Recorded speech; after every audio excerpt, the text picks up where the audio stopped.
Hoje eu voltei para falar sobre um livro que eu terminei agora há pouco, tem poucas horas que eu concluí a leitura dele, e também é o livro do mês de novembro do Clube do Starnone, o clube que eu mantenho com a Bárbara, do B de Barbário, e com o Matheus, do Literato Brasileiro, onde todo mês a gente se reúne para discutir via WhatsApp um livro que a gente escolhe aí com algumas semanas de antecedência. E para esse mês de novembro a gente leu Meu Ano de Descanso e Relaxamento, da Ottessa Moshfegh, uma autora americana. Esse é o segundo livro dela, o primeiro inclusive foi indicado ao Man Booker Prize, mas esse é o segundo e foi o único que eu li até então.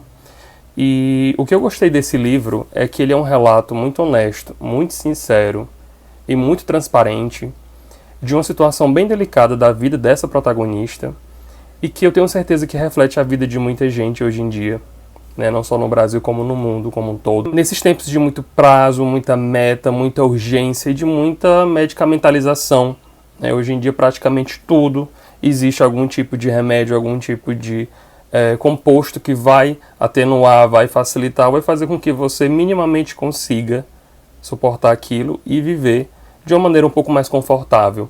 E é exatamente isso que acontece na vida dessa protagonista. A gente tem então a vida de uma moça de classe média alta, de Nova York. Ela teve uma vida muito confortável. No entanto, ela tem algumas questões familiares mal resolvidas. Ela nunca teve um bom relacionamento nem com a mãe nem com o pai. Ela é órfã quando se passa a história, já perdeu o pai por conta de câncer e a mãe por conta de um suicídio. Mas mesmo quando ela morava ainda com os pais, ela não tinha um bom vínculo, um bom relacionamento com eles. Então era uma vida muito fria dentro de casa.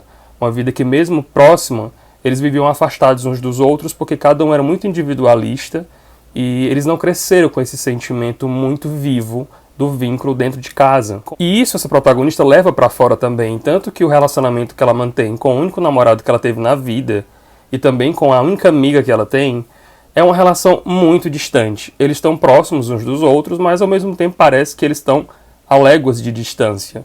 Não existe ali um convívio, não existe uma intimidade sendo trocada.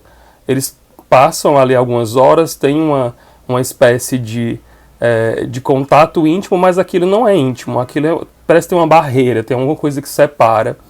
E eu acho que muito por conta do que ela aprendeu de relacionamento, de vínculo dentro de casa.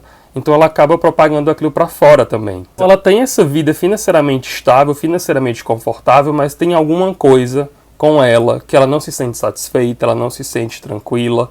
Tem algo que falta, então essa angústia, esse desespero diante de não saber exatamente o que é, deixa ela numa condição muito frágil, muito debilitada. E ela encontra então essa psiquiatra que junto com ela acaba montando o que seria esse ano de descanso e relaxamento. Porque a própria protagonista aqui, ela decide que vai ficar um ano apagada do mundo, desligada do mundo, porque ela tem uma questão muito interessante com o sono também, com o ato de dormir. É uma espécie de fuga para ela, porque ela dormindo ela não consegue ter contato direto com aqueles sentimentos que ela tem o dia inteiro, todo dia. Então ela sabe que se ela estiver inerte, que se ela estiver fora da consciência, dormindo, ela vai estar sem os problemas dela, isso na cabeça dela. Então ela tenta resolver esse problema que ela tem de uma maneira um pouco irresponsável, né? Porque ela vai tentar resolver não na causa, mas fugindo dele, o que é um risco muito grande. Essa psiquiatra também, ela toma uma série de decisões e faz algumas indicações para elas de maneira muito absurda. É um discurso muito sem sentido que ela traz aqui. É um ótimo exemplo de como um profissional não deve seguir na sua carreira, principalmente com o peso que um psiquiatra tem na vida de um paciente. Porque ela não só fomenta aquele desejo que a protagonista tem de se esconder do mundo, de se apagar para o mundo, como ela também se deixa ser manipulada, né? Sempre que a nossa narradora chega até o consultório, ela chega com um discurso pronto, preparado, no intuito de fazer com que ela forneça mais remédio, ou sempre entrega alguma coisa mais forte, mais potente, que faça ela dormir por dias e dias a fio. E ela consegue fazer isso. Então a gente tem uma série de fatores que complica e agrava ainda mais a situação dela, nessa vontade que ela tem, essa psiquiatra irresponsável e os vínculos frágeis que ela mantém com todo mundo que está no entorno dela. Ou seja, é uma receita pronta para algo que não pode dar certo, que não tem como dar certo.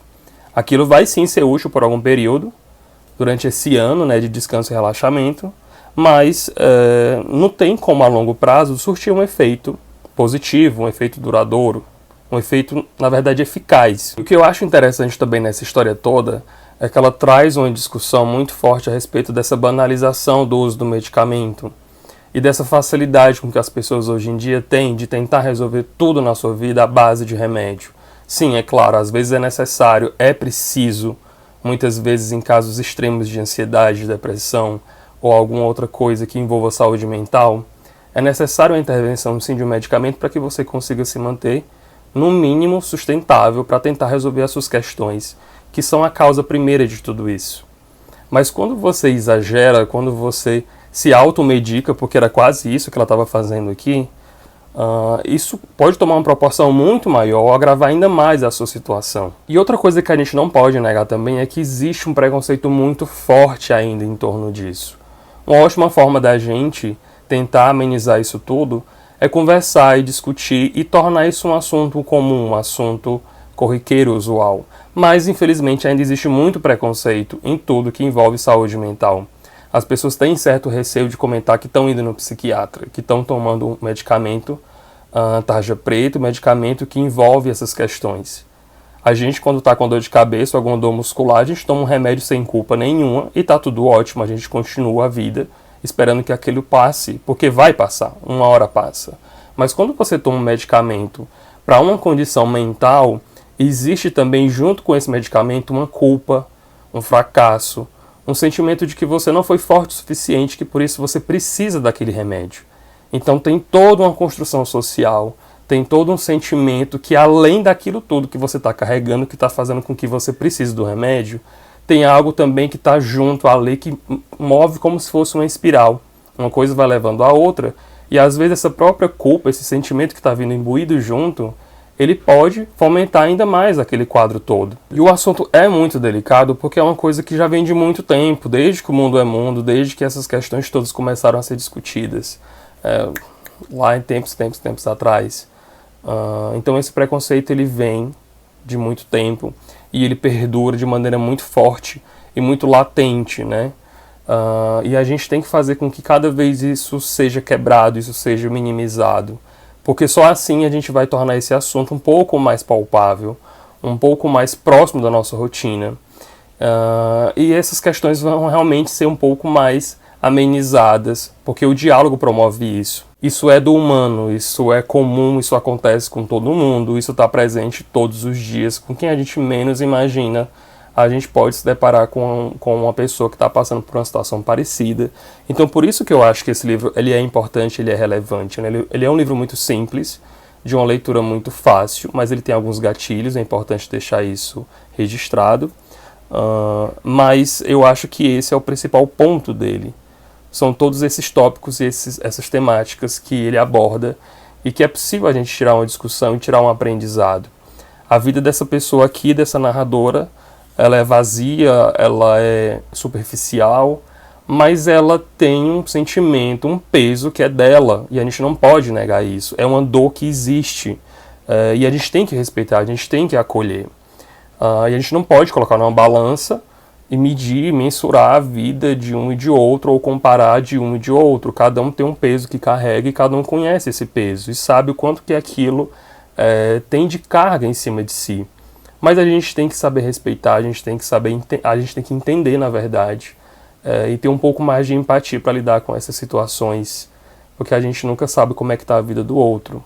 E não é muito positivo a gente fazer esse tipo de julgamento, esse tipo de preconcepção, ou tentar fornecer algum tipo de subsídio baseado naquilo que a gente imagina que seja correto, que a gente imagina que seja bom para ela, porque a gente não tem um parâmetro para poder mensurar isso, ou para poder apontar uma solução, porque a nossa vida é outra, a gente tem outra realidade. Mas a gente pode oferecer uma ajuda, um apoio, um suporte, um ouvido, um ombro, e isso já ajuda bastante. Então acho que por isso, uma leitura extremamente válida.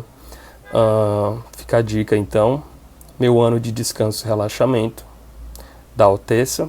Quero ler o outro livro dela, acho que não foi publicado aqui ainda no Brasil, vou dar uma procurada depois, mas super recomendado. Se você já leu esse livro, me diz lá nos comentários o que é que você achou, qual foi a sua opinião a respeito dele, se a gente pensa parecido ou não. A rede social também está lá embaixo no box da descrição. Avalie o vídeo. Obrigado por ter assistido e até mais.